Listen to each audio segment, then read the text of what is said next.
Good morning, good afternoon, and good evening, dear friends. Thank you for joining the Spiritist Talk series promoted by the United States Spiritist Federation every Saturday morning at 11 a.m. Eastern Standard Time. I'm very happy to be here to host this talk by Daniel Ortiz Martins, who will be leading our live with the theme, "To love your enemies is to love yourself."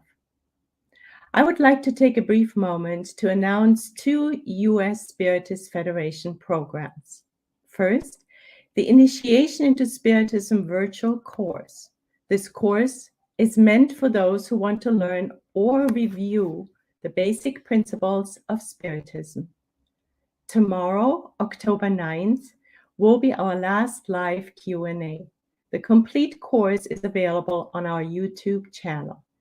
And secondly, the 25th anniversary of the United States Spiritist Federation will be celebrated at the 16th U.S. Spiritist Symposium in Houston, Texas on November 5th. The theme will be Time for Renewal, Healing, and Regrowth.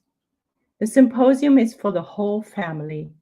Please go to the spiritistsymposium.org website for more information. The registration is open. Also on the screen, please note there is a QR code. If you want to help the United States Spiritist Federation produce more publications and promote Spiritism to everyone, please scan the QR code.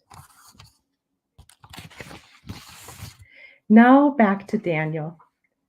Daniel, it is so good to have you with us today, together with everyone who is watching this live broadcast. I want to give you a very warm welcome. Thank you so much. Yes, Daniel. It is so good to have you here to discuss your subject. To love your enemies is to love yourself. Yes, Daniel. It's a very nice topic. Yet it's a difficult one, I would say. And I just like to thank you and the U.S. Spiritist Federation for the invitation and for the opportunity of being here again with you and share some thoughts on this very special topic. Beautiful, Daniel, and you're welcome.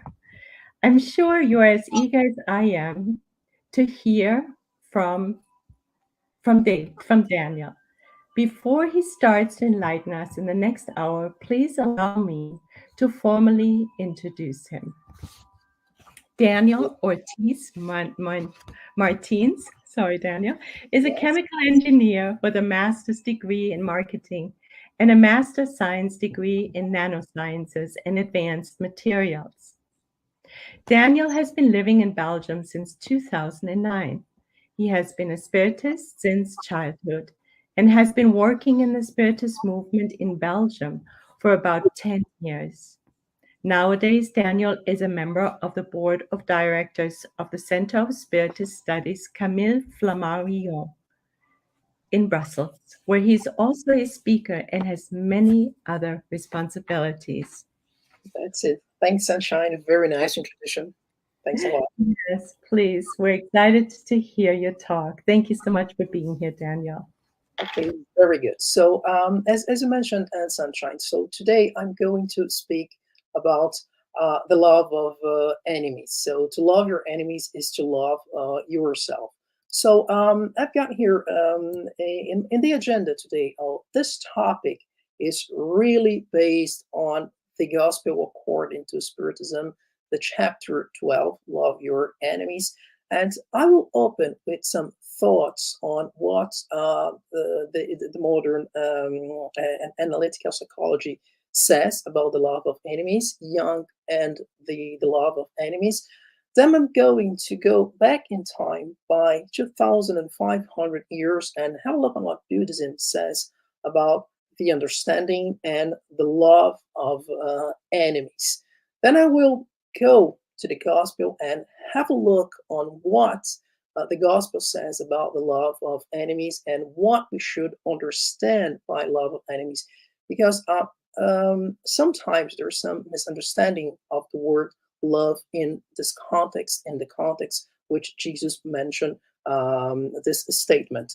And then I'm going to share with you some thoughts that were done by one of the most notable persons ever born in America, Dr. Martin Luther King Jr., on the love of enemies.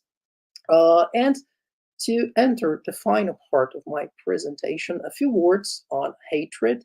And actually, hatred, and I like very much this definition, is the love that's gone sick. And then I will wrap up with a beautiful text coming from the book Missionaries of the Light, and that speaks about the reincarnation of Sigismund from enemies to father and son.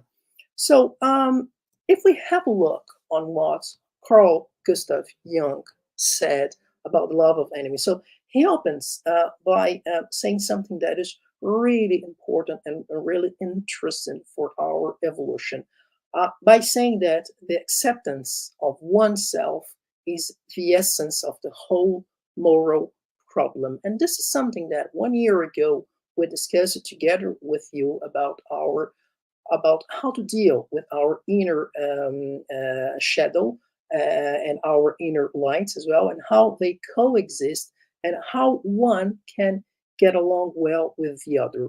And then Jung says that I feed, and you know that he was a spiritualist, and he said that I feed the hungry, that I forgive an insult, or that I love my enemy in the name of Christ. Of course, all these are undoubtedly great virtues. What I do to the least of my brothers, I do to the Christ himself.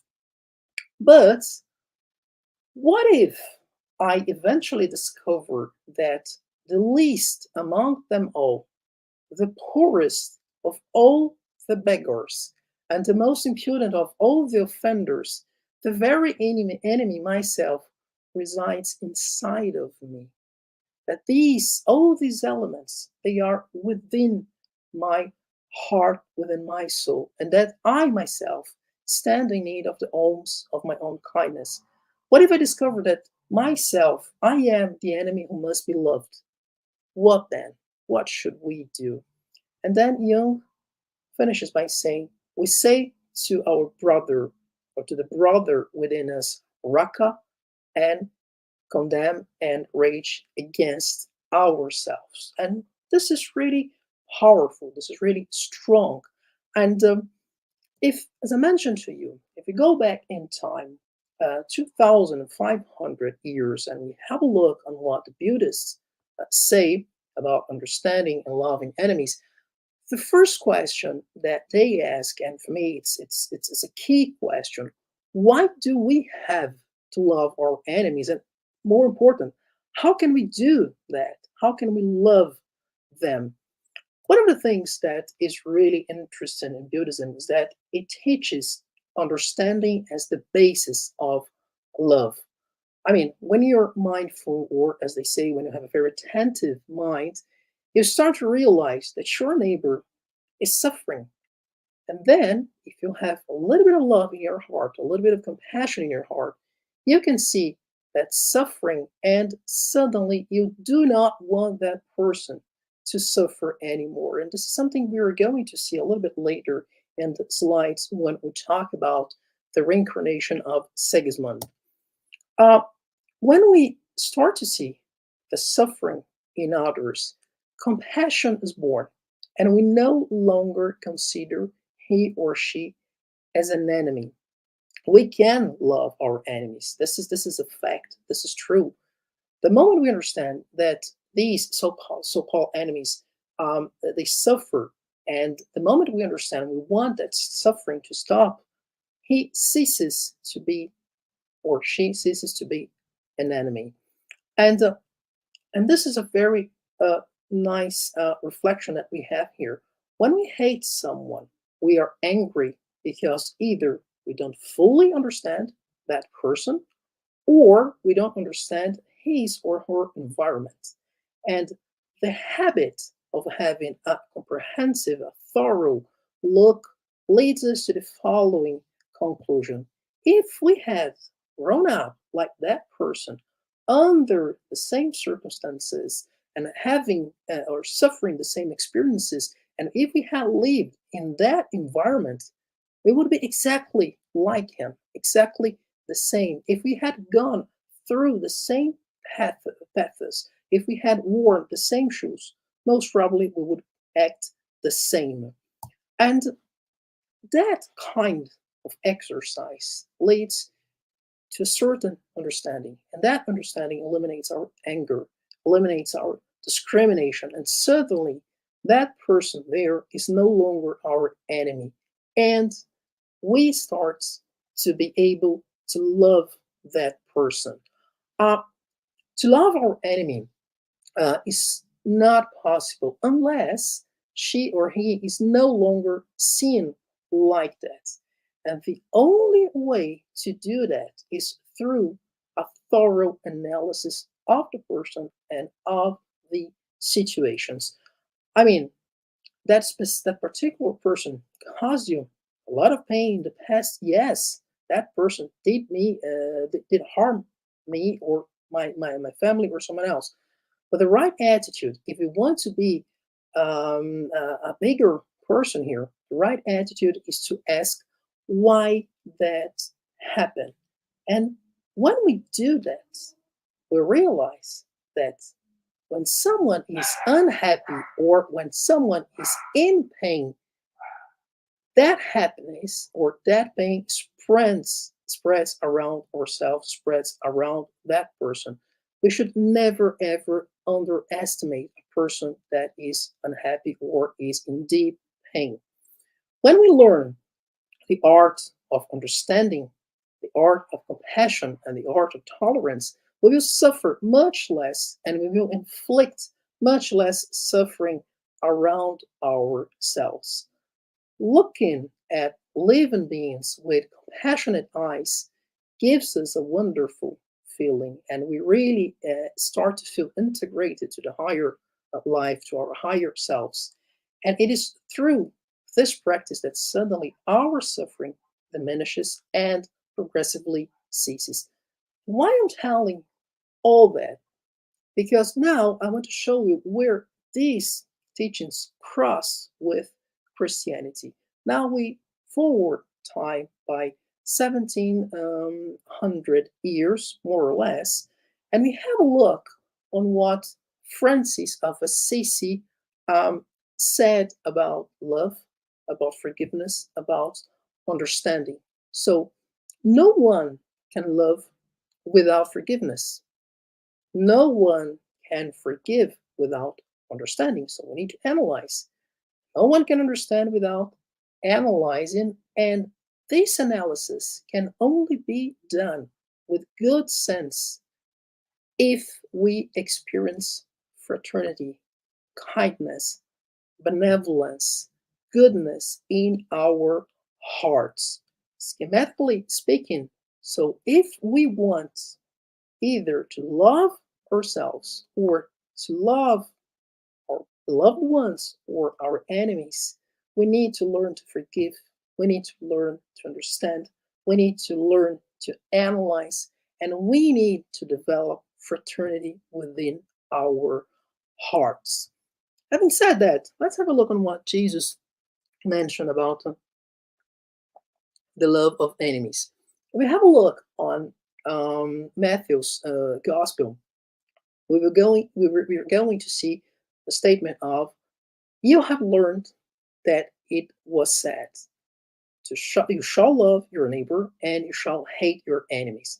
These are the teachings coming Moses, because that's what people were capable of absorbing, of understanding by then, 1200 years before Christ. But Jesus said something different. He asked something else.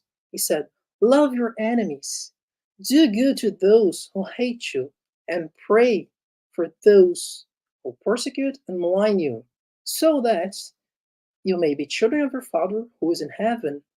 And this Father makes the sun rise on the good and on the evil, and makes the rain fall on the just and on the unjust." So what Jesus is asking here is for us to go beyond the average behavior. So what is asking here us is what the modern psychology would call move out of your comfort zone and do something different, do something better, do something a little bit further down in terms of love, in terms of compassion. So, and then Jesus continues. So, if you love only those who love you, what reward will you receive from that behavior? Do not the publicans do that? And if you greet only your brothers, what are you doing that others do not do? Do not the publicans do the same? And still, if we keep on looking on Matthew's gospel, we're going to see, I say to you that if your justice is not more abundant than that of the scribes and the Pharisees, you will not enter the kingdom of heaven.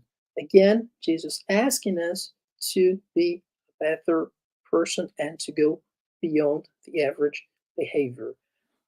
We can see the same kind of statements if we go to the Gospel of Luke. If you love only those who love you, what reward will you have? Since even sinners also love those who love them. And if you do good only to those who do good to you, what reward will you have? Since the sinners do the same thing. But as far as for you, love your enemies, do good to all, and lend without expecting anything. And then the reward will come, and it will be very great, and we will be considered children of the Most High, who is good to ingrates and even the wicked. Thus, be full of mercy, just like God is full of mercy. So Jesus brings any kind of ethic here. So he throws a very compassionate look towards everybody, saying we are all brothers, we are all sons of the same Father. So even if we're not on the same level of evolution, of capabilities, of loving, still we deserve and the love coming from the Father, and we are very beloved from our Father. So, but then the next question comes, and I believe that the Spiritist philosophy sheds a lot of light in this question particularly. So the question is, why? What should we understand by love your enemies? And frequently there's some misunderstanding as to the meaning of the word love in this context. I mean, we must dig a little bit deeper so we can find the real meaning of the noun love in this statement.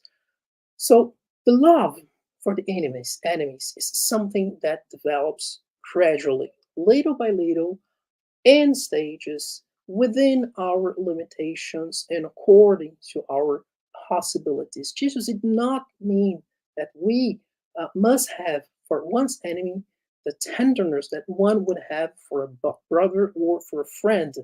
Why? Because love presupposes trust, and we could not trust someone who we know means us harm, that we know wants us, to be in a bad situation, in a bad position, or in a very difficult situation. But to love our enemies, so it cannot mean that we should not make a difference between them, the enemies, and our friends. But, and this is very interesting, we have some small and some everyday attitudes that allows us to reframe situations, reframe experiences, and do little by little steps towards this kind of unconditional love. Let's go through this everyday attitudes. When we say we need to love our enemies, it means that we are not holding neither hatred, rancor, or desires for vengeance against that person. We need to be, as I mentioned before, the better person, the moral person in this kind of situation. It means that we need we need and we can to forgive those enemies unconditionally and without ulterior motives for the evil or for the discomfort that they have caused us. It means not setting up any obstacles to reconciliation, and we are going to see that very clearly in a few examples a little bit later. It means to extend a hand for those people. So it means wanting the good for them instead of wishing them evil. As I mentioned, it means to extend a helping hand in case of need.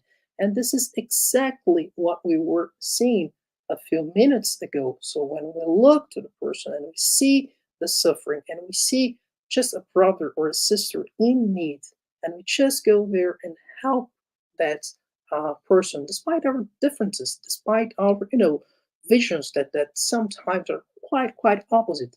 But I just see a brother or a person in need. But it also means abstaining either in word or in acts from anything that might harm those people. And to finish, Kardec concludes that finally it means repaying their evil with good in everything with no intention of humiliating them. And this is very powerful. But what sometimes we forget, and here I like to bring to your attention a few words that were written by the spirit of Emmanuel in the book Vineyard of Light. What we forget is that we can learn a lot from our enemies. As hard as it sounds, it is the truth. So, and Emmanuel says that certainly no one can readily adhere to complete union, to complete an utter union with the adversary of today. And this is true. It's really hard. So it's not something that happens like that. It takes time. But what we need to bear in mind, since we are spiritists and we believe in reincarnation, multiple lives, and so on, and in the law of action and reaction, or as the Eastern philosophies say, the law of karma, generally we owe high benefits to those who persecute and slander us. Those peoples, they are the instruments that help us work our individuality, and they compel us to make far-reaching renovations that we would rarely understand in the most serious moments of our experience.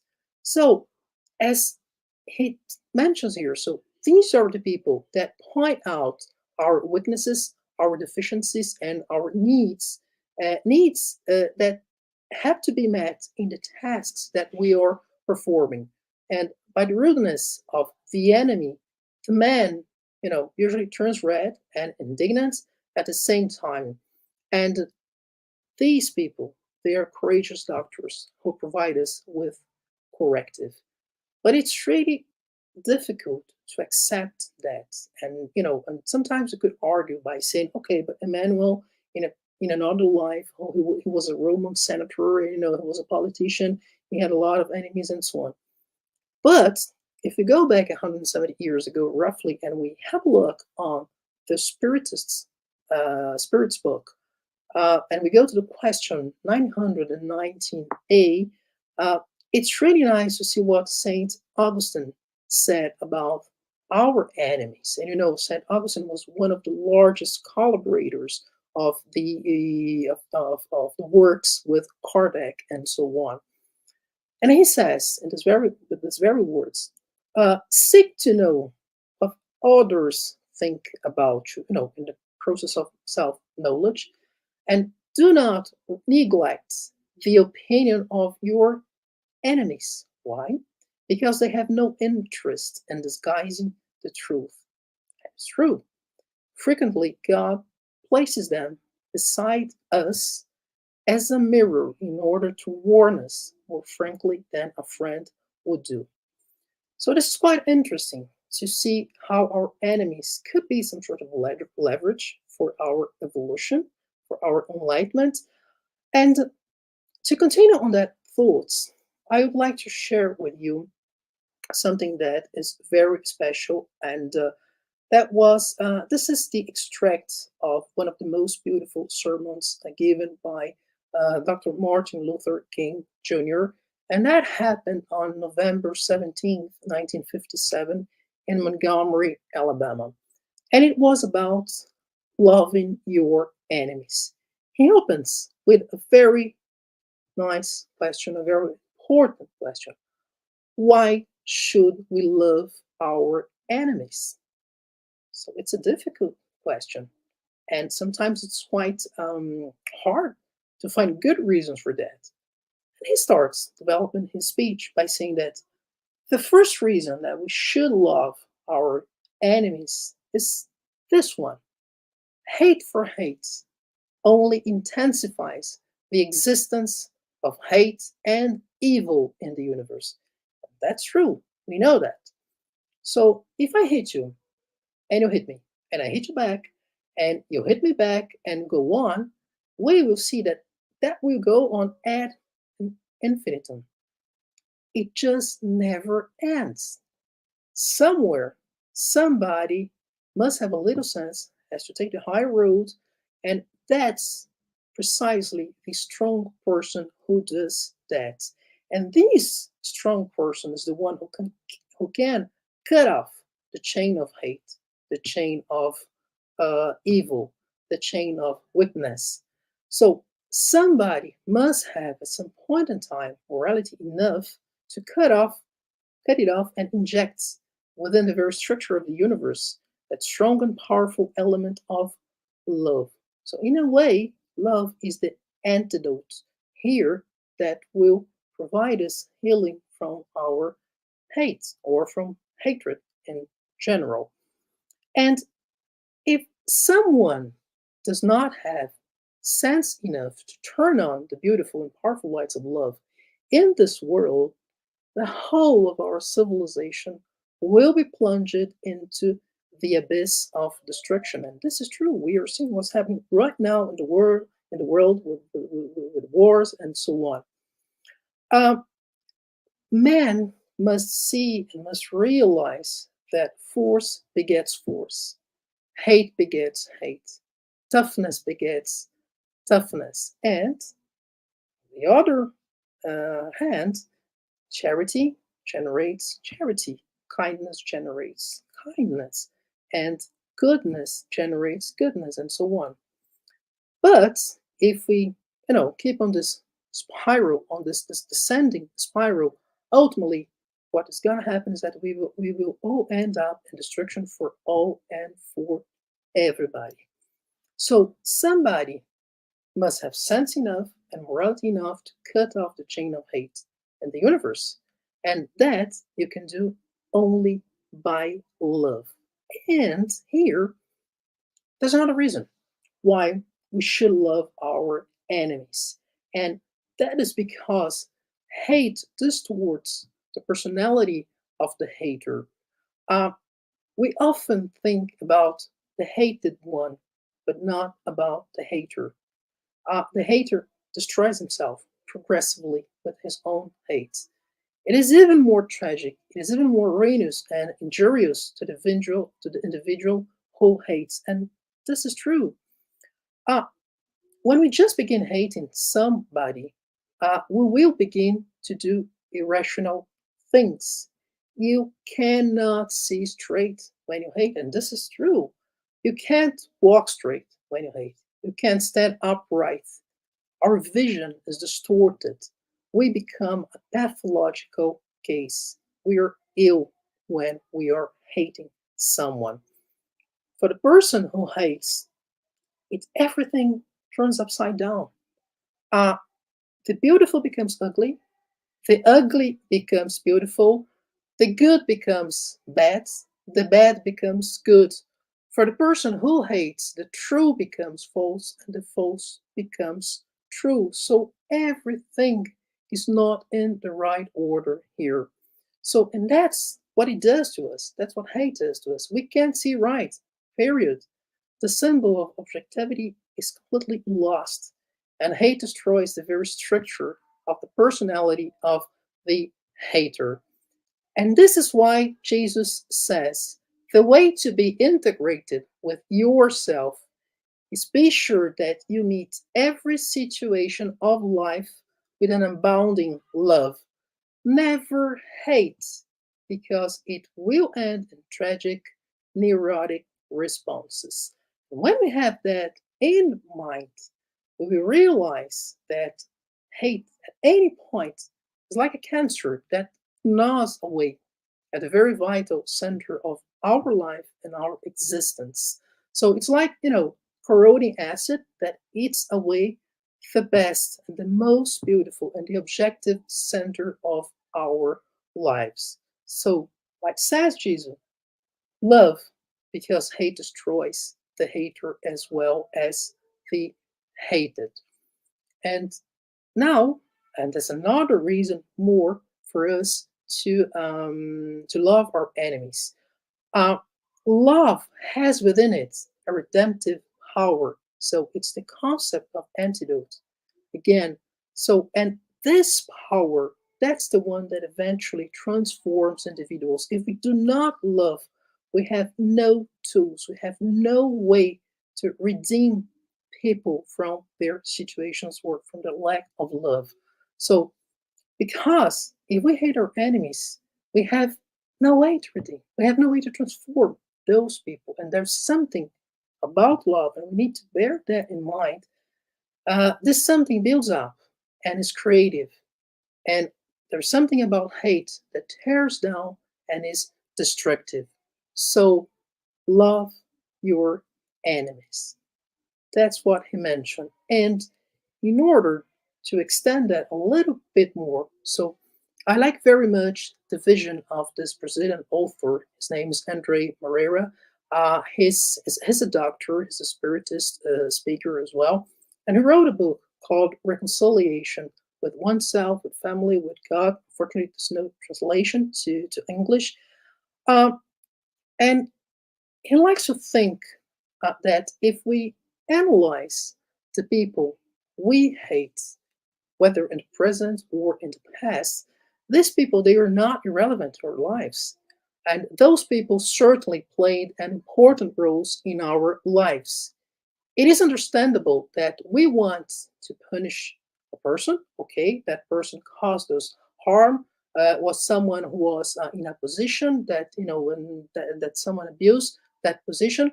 However, the truth is that when we hate, we are the punished ones, always.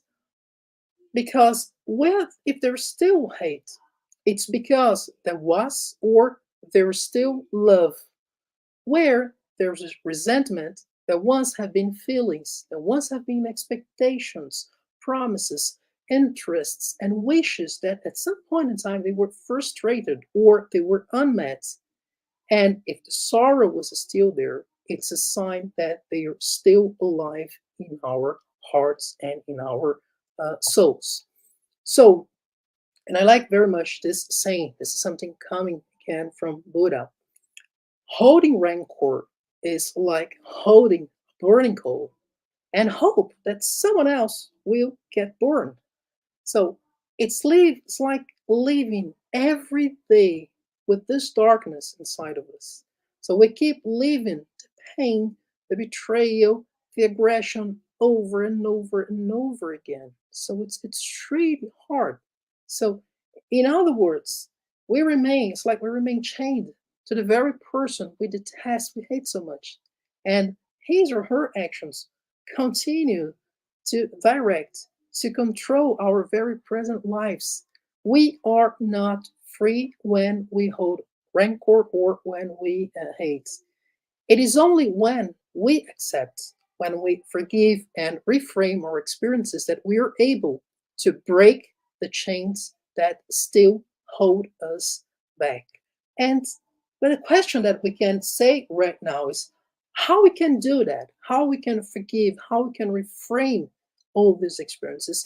Let's see two practical cases of how forgiveness frees us and how previous bad experiences can be turned into positive ones, can be reframed, and can receive new colors. First example I'd like to share with you, it's from the book called Drums of Angola, which is not a translation yet to English. And at some point in time, it tells the story of a lady called Eusalia, and she's a highly illuminated spirit, and she works at the Umbanda religion, which is one of the African Brazilian religions present in that country. And in that, when she's working there, she presents herself in the form of an old black woman, and she's known as Granny Catherine, because that way she can inspire some sort of maternal love when she's talking to people. But most important is that in her penultimate incarnation, she had been a slave in Brazil, and in one of the most terrible episodes in our story, more than 350 years of slavery. And she was kidnapped from Angola. She was the healer and she was the midwife of her people. Until one day, she fell victim of Sinhazinha's wrath. She was the landowner of that property and she was the owner of the slaves. Rosalia was taken and she was tied to the trunk, so-called trunk. It's a wooden pole where people fortunately used to torture the slaves. And in that trunk, she was whipped to death.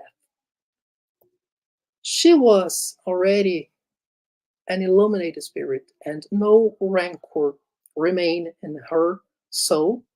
And sometime later, as a proof of that love, of that evolution, she asked to return to Brazil and to help Sinhazinha, the lady who was her, murderer. A few years later, her demand was granted, and she reincarnated and was no longer black. She was no longer a slave. She was rich, she was wealthy, and she was educated. What happened one day, a desperate father knocked at her door and he gave him a girl, and that girl has been rejected by her mother. That girl was very strange, sick, and she had leprosy. In spite of all of that, Rosalia adopted her, and that girl grew up. And in spite of being much loved, she caused a lot of trouble. But through that love, something changed in that girl. A few years later, that girl disembodied in her arms, and when Rosalia returned to the spiritual world, she was welcomed in tears of gratitude by the little one, the little girl, who transformed herself back into Sinhazinha in front of Rosalia. This is the power of love. So Rosalia decided to cut this chain of hate that was there. And thanks to her love, she paid back all the anger, all the hate with love. And she was able to transform that lady into someone, into a beloved one. But then we have another case, and this one is really interesting, and we can find it in the book Missionaries of Light that was written by Chico Xavier and dictated by the spirit of André Luiz. It tells us at some point in time the story of Sigismund. Sigismund, he was about to reincarnate as the second child of the couple Adelino and Rachel. Those three, they had been the protagonists of a very painful, dreadful tragedy in a previous existence. After a mad, crazy passion, Sigismund murdered Adelino in a regrettable armed competition. It was a duel, and he had led Rachel astray. And the poor creature, she found her way to the brothel. So that was really sad what happened. They disincarnated, each one at his own turn, and they did it under an intense vibration of hatred and despair, suffering several years in inferior zones. Later, through the intercession of redeemed friends, through real love, the former spouses obtained the return to the physical body, and with the idea to sanctify the sentimental ties and to reconnect to the old adversaries. But, as we know, it's often the case, heroes in promise, they fail in fulfillment. In possession of the blessed physical life, Adelino, he refuses to forgive. And even before the reincarnation of the former adversary, he already was manifesting himself against any kind of help. He repels him vigorously every time he goes to sleep, and the dreams start to come. When they arrive at Adelino and Rachel's home, Alexander and Andrea Luis find Sigismund deeply depressed because of the situation he was facing with Adelino. Then Alexander starts to console him, calms him down. And why that? Because Sigismund had taken that imbalance very, very far, too far, and he was accentuating his own sufferings.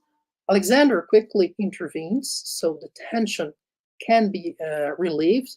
And then there's a beautiful dialogue taking place between Adelino and Rachel, and he confides his nightmares to his wife. And he says that he's been systematically dreaming of a man that approaches him as a vigorous enemy. And as soon as he gets into bed, he instinctively feels a shadow approaching him. Troubled, he sees that a man approaches him, extending his hands like, a common beggar begging for help. But as that man stares at his face, there's this inexplicable terror and fear that invades his spirit, and he cannot understand that situation. So we could say, again, at the light of psychoanalysis, so we could say that this is something that was in his unconscious, but actually that was one of his memories from a past life. He says, I have the impression he wants to murder me in the back. On certain occasions, I try to reach out to him, overcoming the feeling of dread. But I always run away in a mixture of hatred and a mixture of repugnance. During their sleep in that very night, Adelino and Rachel, they are disconnected from their bodies. We know that the paraspirit does that when the physical body is sleeping. And Alexander approaches him, Adelino, because he was a problem. Rachel was a far more evolved person. And he calms Adelino down and proceeds to the reconciliation process between him and Sigismund. And Sigismund, he confesses quite quickly. He says, this ghost drives me crazy. I feel sick. I feel unfortunate. I feel miserable. And then a beautiful dialogue starts between Alexander and Adelino. And the question he does here is really interesting and it's really beautiful. This is how we receive the unhappiest brothers? Where did you put the notions of human solidarity? It is always very easy to love friends, to admire the good ones, to understand intelligence, to defend the family members. But we are not quite yet there. So we have not reached the final redemption. And this is why the adversary is our efficient destructor. Hold on a minute. That's where this message links to what Emmanuel was saying in the book Vineyard of Light. And then he gives a recommendation. For me, this is a very practical one, and we can apply to our everyday lives. Alexander says, embrace with charity the beggar who knocks at your door when you have not yet acquired enough light to welcome him with the love Jesus taught us. Behold the poor brother that is asking for your help. Look at his state of humiliation and need. Imagine yourself in his position and reflect. Wouldn't the cruelty of others tear your soul to pieces? Same kind of reflection that we were discussing in the beginning of this talk. Would you appreciate that someone would classify you as a ghost just because of your displays of suffering? And then Adelino, when he was confronted with all of those reflections, he was crying a lot. Alexander introduces him to Sigismund. Adelino did not hesitate for a moment, and in spite of the great intimate effort, it was with great difficulty that he did that. He went there and he shook his former adversary's hand, deeply moved.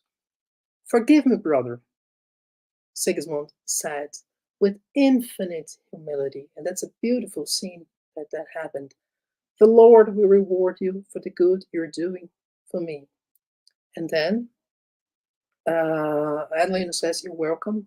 I will be your friend."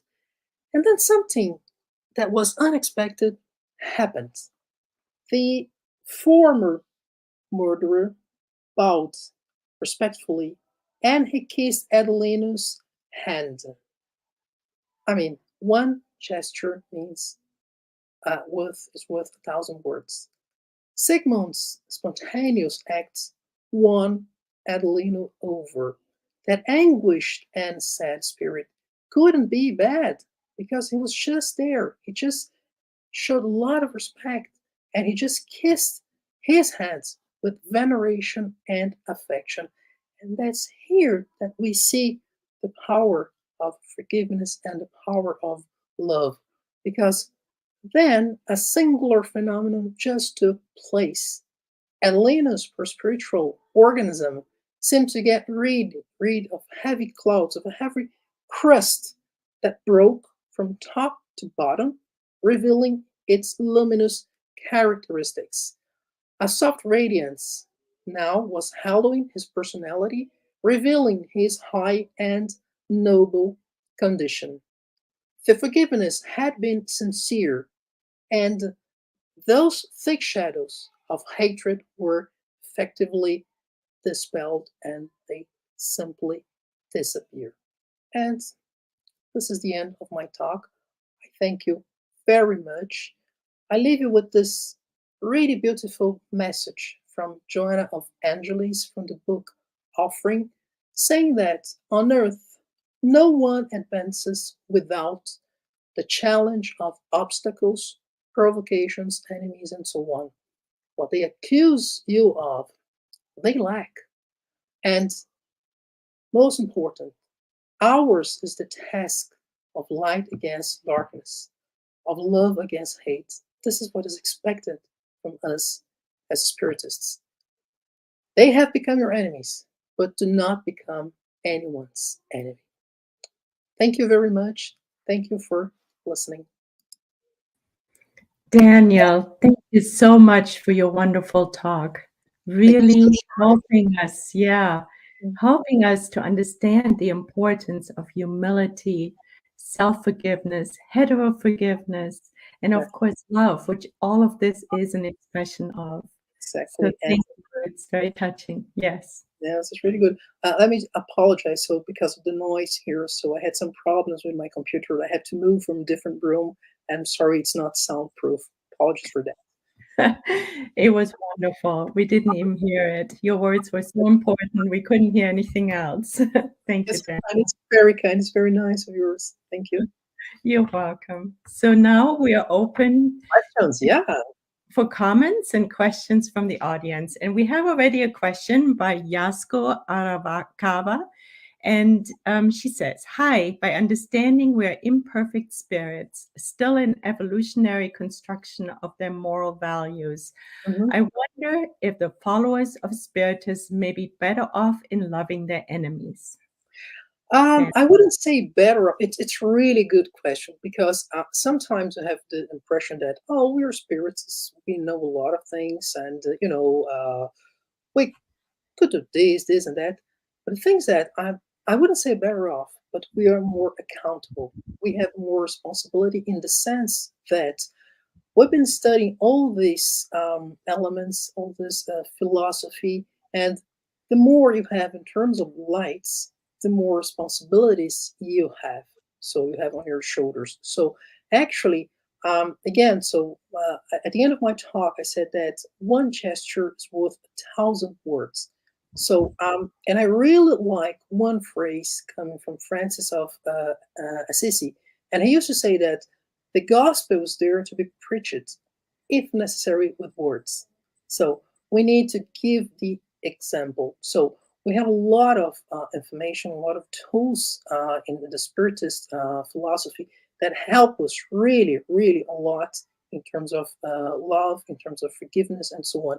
And also, once we understand that we are here now, as incarnate spirits, at some point in time we will disembody and we will continue our lives, and we will meet those people, and we will need to learn how to love them, because otherwise we will not evolve. So, so there's a lot of responsibility, I would say, on us. Exactly. Yeah. Thank you, Daniel. Yes, it is very important to also keep the bigger picture in mind, right? Exactly. Exactly. Yeah. So I think we have another question by Debbie Wallace, and here it is. How can I forgive a narcissist I know is partially responsible for his suicide? It's a secret. Yeah, that's a very, very good question. That's a very strong situation. So let's let's see it in two different things. So first of all, so the person who suicided, so that person needs a lot of love. So imagine the amount of pain that person was going through to get to that point in which the pain is so strong that he wants his existence to cease, to end. And if I may share something with you, we have our mediumistic sessions, and some people that committed suicide, they go there and they just say, "I just want to stop existing." And we said, "I'm sorry, I see through your pain, but that's not possible. We have been created for eternity and as an act of love."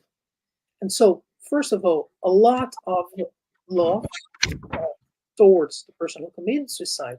The other one, who's partially responsible, this one will be held accountable. So he will have to respond to that because he's as guilty as the other one. When I say guilty, so he's as responsible as the other one. So, and again, when we have the bigger picture, as you said very well, Sunshine, we see that no matter what we do today, we will need to face the consequences of our acts. As long as we think that with that everything ends, we will keep doing whatever we want, and we will keep harming people. We will keep, doing bad things next to us. But as soon as we understand that we are the result of our actions, of our thoughts or deeds in this life and in previous ones, we will be much more careful. We will pay much more attention. And in our case, what I would say, so we don't have the rights of being judges in terms of what the other people did. What they did, it's their problems. They will face their consequences before God's justice. We would just need to hope that that person at some point in time will come to some sense, realize the consequence, and then when he or she meets again the person who committed suicide, that he will be in a better condition, and that will go in better terms. Because we saw what happened. One killed the other, and then they reincarnated together in the same family as father and son. Hope that helps with the. Yes, wonderful, Daniel. Yes. It's the responsibility factor, right? That we like to overlook, that what we're giving, we receive, both in the positive as well as in the negative, and always working on this one here. Yeah. Thank you, Daniel. Thank you. So there is another question by Kirsten De Santos, and she says, but it seems like we have a pandemic of lack of self-love. So how can we love others if we don't know how to love our own selves? This is a beautiful question, and I think that asking this question, we have already. I mean, so it's a beautiful diagnosis. And it's actually there. So the answer is already there. So we need to first to learn how to love ourselves. And how do we love ourselves? By forgiving ourselves, by learning to analyze, but starting to feel fraternity, kindness, goodness, benevolence in our hearts. So by doing, there's a very, let's say, simple recipe. If we want to start to love ourselves, start doing good things. Start doing the good. So go there, help someone. So offer your time, talk to someone, learn to love the nature, learn to love the people that is around surrounding us, learn to love the people that share an office with you, your colleagues, and the life will give back to us what we give her from the bottom of our heart. So when we start to feel like that, that compassion, that happiness, because we are integrated with life, with God, with our higher self, we start to feel better, and we start to feel something different. So sometimes if we have love in our hearts, and we can see that in the gospel according to Spiritism, if we have love, we have everything that we need to go through life, to go through our existence. All the rest will come once we start loving. But of course, in order to love others, as she said very well, so we need to start loving ourselves. And it is, we cannot be too harsh on ourselves. We need to bear in mind that probably this is the first incarnation during which we have a little bit more of self-conscious, a little bit more of self-awareness, because before that, we simply didn't care. We're not looking for, future lives, reincarnation. Oh, it should be a good one. No, we were just sometimes we were doing very bad things. But maybe in this incarnation, or the past two incarnations, we are having some sort of lucidity, and we are starting to learn. So we stayed much more time, on the dark side between brackets than on the luminous one. And now it's for us, and we're still learning how to love ourselves. And this is a process. This is a journey. It will take time. And, little by little, looking into the future, knowing that we have baggage, we have the past. But, the recipe is always to do good. So when we do good, we love, everything else will come naturally. Exactly, Daniel. It sounds so easy, and yet Sounds easy. it takes Yeah. so many lifetimes. It takes time. It takes time, yeah. But it's very wonderful and reassuring to have the clarity, right? What we need to do. And then we can every day, every night, just work towards that goal, right? Every day a little bit more and You better. mentioned something quite interesting. So actually, we know what we need to do, but the distance between here and here is That's it. enormous. It's very long, and we know what we have to do, but to put that in practice, sometimes it's more complication. Yes. Sorry. Thank you for the reminder, though, Daniel.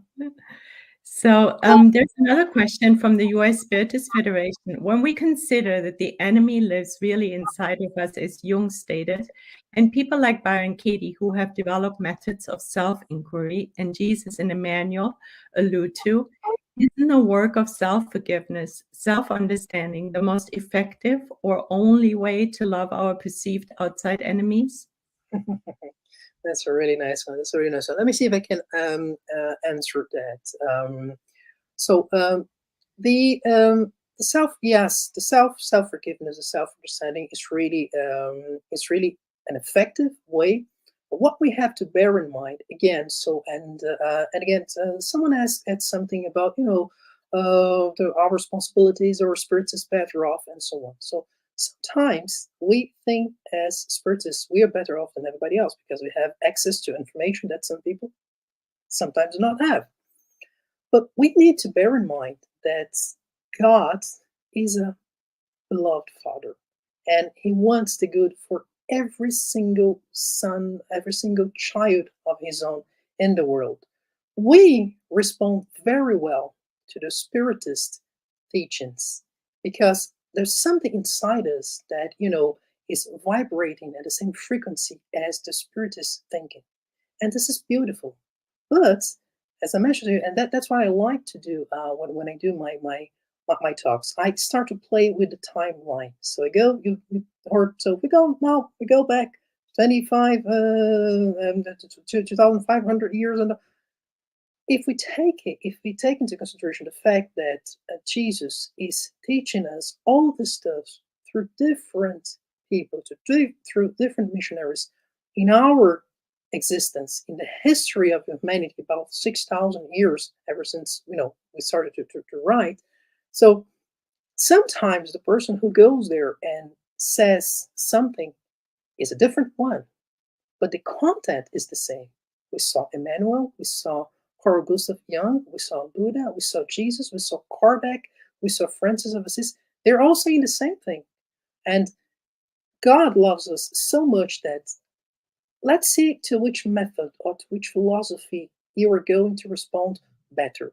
We respond quite well to the Spiritist teaching. Some people will respond better to Byron Katie. Some people will respond better to Buddha. Some people will respond better to Confucius, and so on.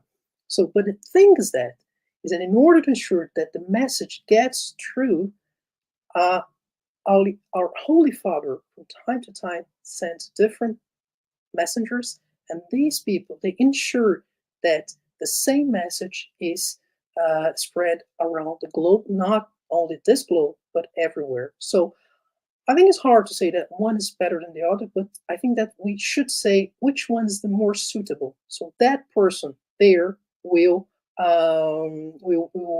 respond better. We were speaking about suicide. So suppose that we have someone that is about to commit suicide, and I go there and say everything about Emmanuel, everything about Kardec. The person probably will not respond, but she might respond to something different. And once she does, and she's in a better condition, maybe I can say something about Jesus, about Emmanuel, about everybody else. So I think that as long as it comes from the heart, as long as it comes from the very beautiful condition of being human, of being a human being, it's and if it's efficient, for me, that's good. Thank you, Daniel. Exactly. And just within one lifetime, we change and we need messages from different areas too, right? Everyone puts the light on our needs in a different way. To give you an example, so again, going back to the mediumistic groups that we have here. So we are at the heart of Europe, right? So we have here in Brussels about 180 different ethnies, nationalities, something like that. And that has reflex when we're working with a hedonistic group. So we have different nationalities that come as well. People from India, people from China, people from Middle East, and so on, that goes there and they work. Sometimes the language is a little bit different, the way that things are put there, but their hearts are vibrating at the same frequency as ours, and that's what matters. Exactly. It's the heart again, right? It's the heart. It's the heart again. So it looks like those are the questions. Oh no, there's another one. Are you available for another one? So it's from the United States Spiritist Federation again. In this time of so much division and lack of tolerance of different opinions, how can we rise above it and avoid getting contaminated by the inferior energies that it brings to us? Yeah, this is a really, really good question. I like it because we can develop it so much. So first thing, let's put in practice what we know. So very simple things like praying. So when we pray, what we are doing. So we are getting in touch with higher spirits, higher energies. So we are attracting toward us sometimes energies that really have a healing, a calming power. And that the first thing is that, and I like that very much because Divaldo Franco, through his books and Joanna of Angelis, she says that a lot. So when we pray, it's like we are just spreading light around ourselves. It's like we are entering in a room that is really a mess. And then by praying, so we will spread light, the mess will still be there, but we will know the job that we need to do, the work that has to be done. So first of all, praying, first of all, trying to keep the faith in the Spiritist teachings and what Jesus said. I think that we need to establish a very close relationship with our mentors, with our spiritual guides. They are our friends. Sometimes they are our family. Sometimes they are like father and son, mother and daughter, and mother and son. So this close relationship really helps us to go through all the difficulties that we have in our lives. I give you a very good example. Before this very talk, so I was praying in order to have the right inspiration, the right strength, and to choose the right words to deliver to everybody else. And I was talking to my guides, to my mentors, like I was talking to my father, like I was talking to my mother. And that's relationship is really soothing. It really helps us to go through. And again, so when we look into the gospel, Jesus' gospel, the gospel according to Spiritism, so we know when we, instead of getting into fights, we need to fight. We need to understand that the universe vibrates in the frequency of reconciliation. And when we want to reconcile, when we want, to shorten distances rather than, increasing gaps, we find a way. We find a common ground. We find common understanding. And we have, in maybe it's my perception, but I think that we have this responsibility, we have this obligation as a spiritists to be the higher persons, to be the moral persons. If you look again into the gospel according to Spiritism, so there's this chapter I love so much, is the number 17, Be Perfect. And there you can find this kind of practical guide called the moral person.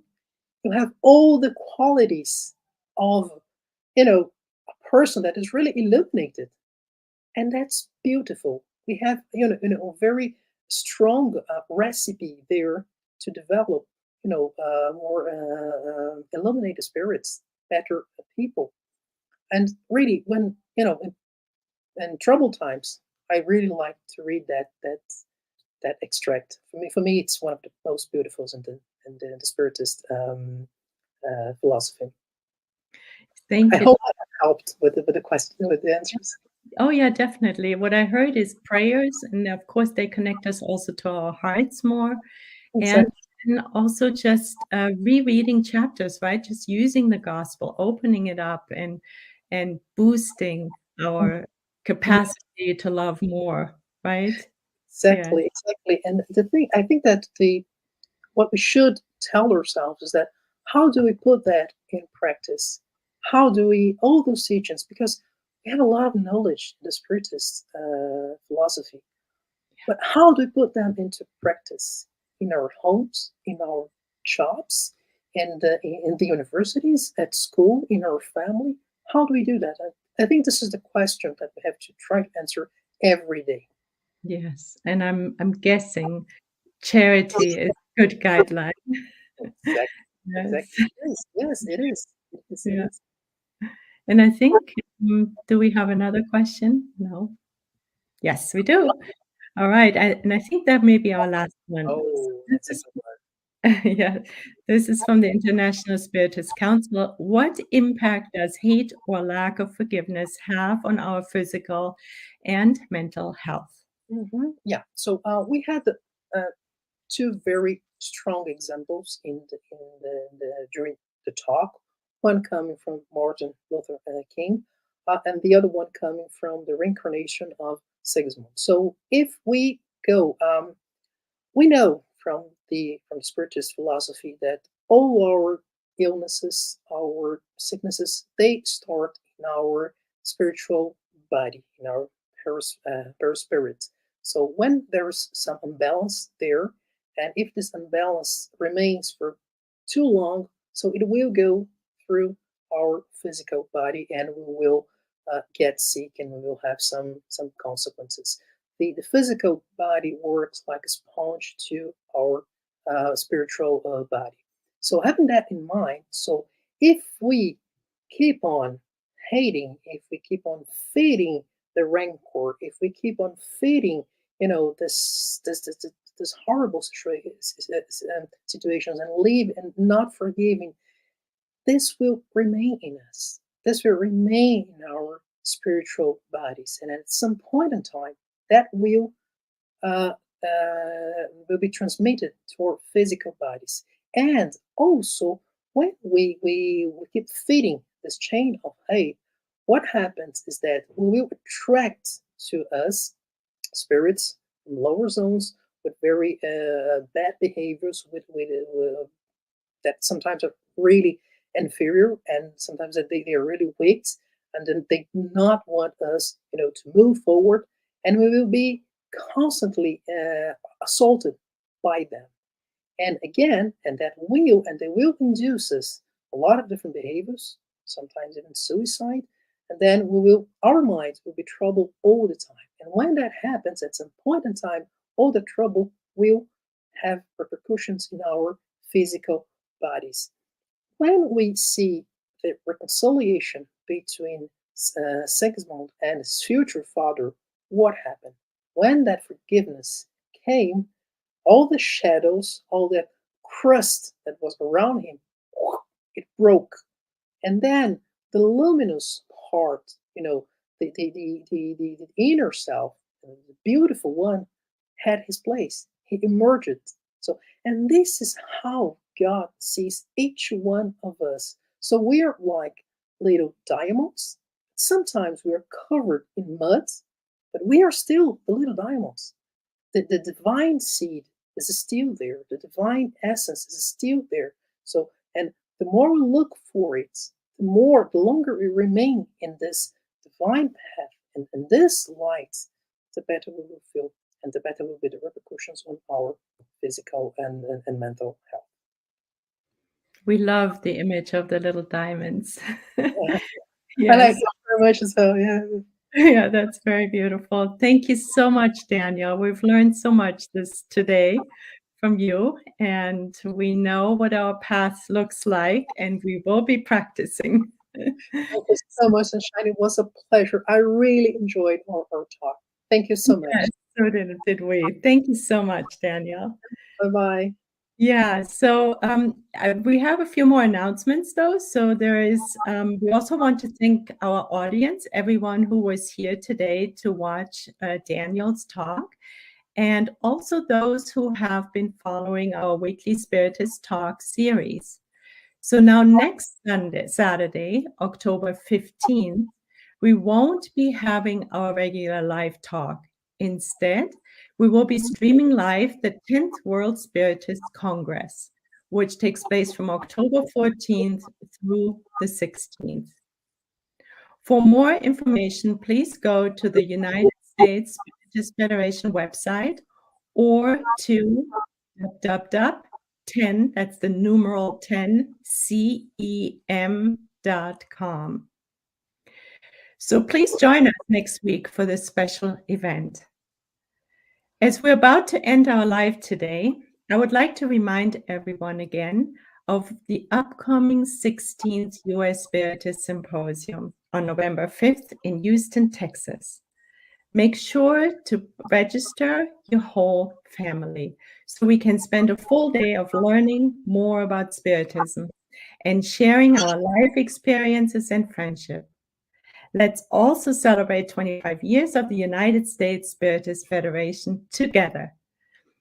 And please don't miss tomorrow, Sunday at 10 a.m. Eastern Standard Time, the last live Q&A of the Initiation into Spiritism course.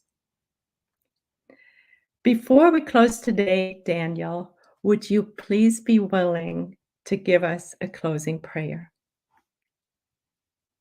You're on mute. You're on mute, Daniel. Yes, you. there you go. Yes, with great pleasure. Okay, Thank you. so I invite you all, if you feel comfortable to do that, to close your eyes, to take a deep breath. We inhale, we exhale, and we feel this serenity, this peace of heart into our very souls. And it is with great gratitude that we thank all the spirits that inspired us during this talk. That we thank Jesus. That we thank our Heavenly Father for this moment, for sharing so beautiful things, so beautiful thoughts.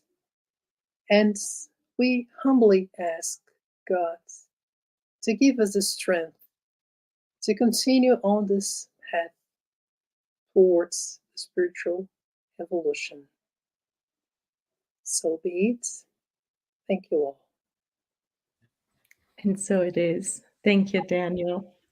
Thank And you. thank you again. Thank you again for this beautiful presentation.